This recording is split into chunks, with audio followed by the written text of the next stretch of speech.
Hi everyone, my name is Jen DeCaro. I am on the Young Professionals Board for Junior Achievement. My career is in accounting. Specifically, I'm a tax manager at Calgon Carbon Corporation, and I have been doing accounting for 10 years now. So I'm going to answer a couple questions for you about my career path and kind of just where I got to, how I got to where I am today, and then give you some career advice. So the first question is, what motivates you to do what you do? I think what motivates me is just being able to kind of make a difference. Meaning, and I know that's kind of funny because I'm in tax and I'm in finance, but basically the decisions I make can really help our company save money. There's always different tax incentives. There are different ways to kind of structure things to save the company money and tax savings, and kind of, you know, get credits on our tax returns and making sure that we are paying taxes where we should, maybe not paying taxes where we shouldn't be. And so I think being able to know that I am directly affecting, you know, how much our company is paying tax-wise is just what motivates me, knowing that I'm going to make a difference in the decisions that we make and based on the research that we do. For example, so a couple years ago, we found out about a research and development tax credit. And basically it was a direct benefit on the taxes that you pay. So it was about a 6-month project, and basically we had to identify research and development activities based on the IRS law. And if you could identify these activities and quantify them, then you would be able to take a direct credit on your tax return. So all of that hard work really paid off because we ended up saving our company around $1 million. And so that kind of thing is really what motivates me, knowing that I'm going to be able to save my company money and basically make them in compliance with the law as well. So I actually started out at John Carroll University, which is in Ohio. I went to a Catholic university because I had been to a Catholic school all my life. And I first decided to major in math. I knew I really liked math. But then when I started taking calculus classes, I decided that it definitely wasn't for me. And so that's kind of how I switched to accounting, because accounting does use math, but it's more of a business focus. And I knew with accounting, there was a lot of job opportunities and job security as well. So I think that that is really what kind of pushed me towards accounting. I knew that there was a really great job security and a variety of different fields you could go into. So I specifically went into tax. I have a bachelor's of science in business administration with a focus in accounting.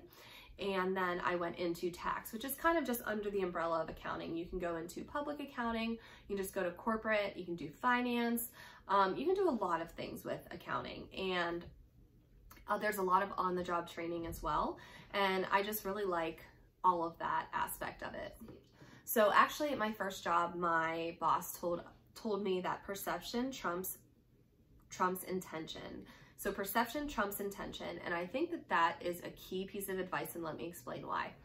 So you could be a superstar at work, but maybe you're just not, you're not getting the right answers. But if you are showing that you're motivated, if you're showing up to work on time, if you're really trying, if you're asking the right questions, if you seem eager to learn, and maybe you're not getting perfect, you know, you're not doing perfect work, that really, your perception is that you're there to learn and to work really trumps if you're not, even if you're not doing a perfect job, versus if you're getting the job done, but you're lazy, you don't really care, you don't seem engaged.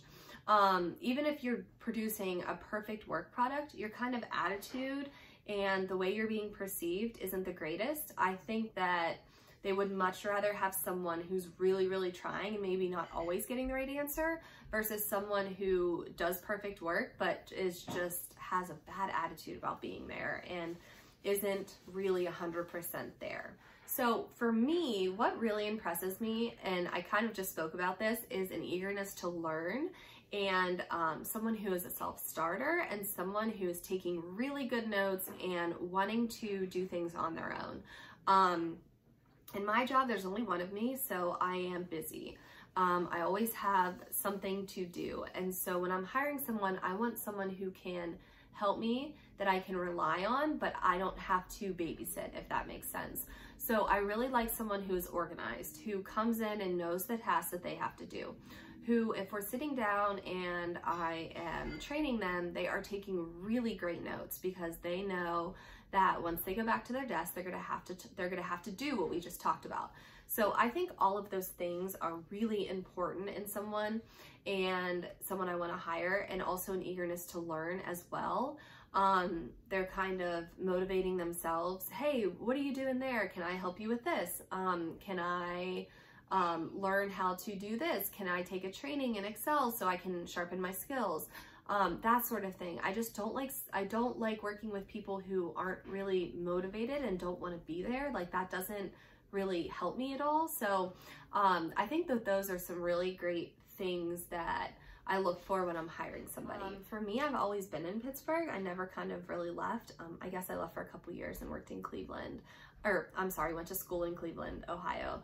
But Pittsburgh is my home, and I really like how much the city has evolved. I like that it's not a humongous city. It still feels small. And then I love the little pockets of neighborhoods, all kind of with their own vibe. I particularly live in Lawrenceville, and I moved here 6 years ago, and I've got to see how revitalized this little neighborhood has been, and I absolutely love it. And I think a lot of different areas of Pittsburgh, the same thing is kind of happening. And I just love seeing how Pittsburgh is growing, how different companies are coming in. There's a lot of universities here. There are a lot of jobs here. And I just think you'll find something. I just think there's something for everybody in Pittsburgh. I do wish we didn't have the winters that we have. That's like my least favorite part of living here. And it being kind of hard to travel other places, just because there's not like a whole lot of options as far as like, it's not a huge airport like Atlanta or something like that. So I will probably be in Pittsburgh maybe until I retire, and then I'll go somewhere warm, somewhere where it's a little bit more enjoyable in the winter. So that's it. That's all I have for you. Thank you guys so much for tuning in.